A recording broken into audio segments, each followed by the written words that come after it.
ఒక ఇద్దరు డెఫినెట్గా పార్టీ తరఫున మా తరఫున గురించి ముఖ్యమంత్రి గారికి గవర్నమెంట్కి ఎక్కడైనా ఈ అవినీతి పరమైన ఆఫీసర్లు ఉంటే వాళ్ళని మార్పు చేయాలన్న ఉద్దేశం ఉంది. అది త్వరలో జరుగుతుంది. జానారెడ్డి గారు లేఖల రాజగోపాల్ రెడ్డికి ఇవ్వద్దని రాసిండా? అరే ఉమ్మడి రంగారెడ్డి జిల్లాకి ఇస్తే రేపు జిహెచ్ఎంసీ ఎన్నికలల్లో పనికొస్తుంది. ఎందుకంటే అసలు టోటల్గా విస్మరిస్తే ఆల్రెడీ వీక్ ఉన్న ఏరియాలల్లో లీడర్షిప్ క్రైసిస్ వస్తుందని రాసిండు. ఆయన రాసిన అంశము ఎవరికి ఇవ్వాలి ఎవరికి ఇవ్వద్దు, ఏ కులానికి ఇవ్వాలి ఏ కులానికి ఇవ్వద్దు అని రాయలే. ఆయన రాసింది ఏంది, ఇన్ని కాన్స్టిట్యున్సీలు ఉన్నటువంటి ఉమ్మడి రంగారెడ్డి జిల్లా హైదరాబాద్ నగరంలో మంత్రి పదవి ఒకరికి కాంగ్రెస్ పార్టీ తరఫున ఇస్తే పార్టీ క్యాడర్ బలోపేతం అవుతుందని చెప్పించిండు. ఎవరికి? నేనేమంటున్నా, అధిష్టానము ఇప్పుడు చాలా కీలకమైన నిర్ణయం ఇది. గతంలో నీ ఛానల్లోనే నువ్వు పిలిస్తే వచ్చి చెప్పినా, మళ్ళీ ఒకసారి అదే ప్లే చేయండి ఏం చెప్పినో.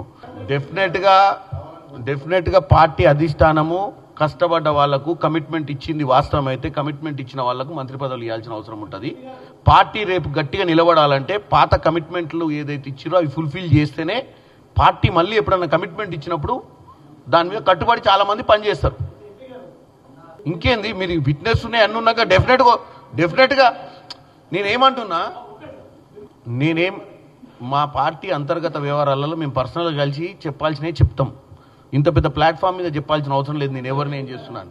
ఎందుకంటే మీరు ఒకటి అర్థం చేసుకోండి, నేను ఒక బాధ్యత గల పదవిలో ఉన్న ఎంపీగా నాకు కూడా కొన్ని కోరికలు ఉంటాయి. నేను ఆ కోరికలను ఎవరికి చెప్పుకోవాలి? భగవంతుని దగ్గరికి పోయి చెప్పుకోవాలంటే అధిష్టానంలో ఎవరైతే ఉంటే రాహుల్ గాంధీ గారు కలిసినప్పుడు పార్లమెంట్లో ఇట్లా చేస్తే బాగుంటుంది సార్ అని నా అభిప్రాయాలు చెప్తా. అభిప్రాయాలు నేను వచ్చి ప్రజలకు చెప్పాల్సిందో లేకపోతే ప్రెస్ మీట్లో చెప్పాల్సిన అవసరం ఉండదు. ఎందుకంటే పార్టీ ఇంటర్నల్ మ్యాటర్స్ చాలా డెమోక్రటిక్ వేలు అడిగినప్పుడు మనము వాటిని తీసుకురావడం వల్ల కొంతమంది మనసు నొచ్చుకునే ప్రయత్నం ఉంటుంది. కాబట్టి నేనేం చేయాలి, నాకు ఎవరు కమిట్మెంట్ ఇచ్చిర్రు, అధిష్టానం కమిట్మెంట్ ఇచ్చింది అంటుర్రు, మీరే ఓవరాల్గా చెప్తుర్రు, రేవంత్ రెడ్డి గారు కూడా చెప్పిర్రని.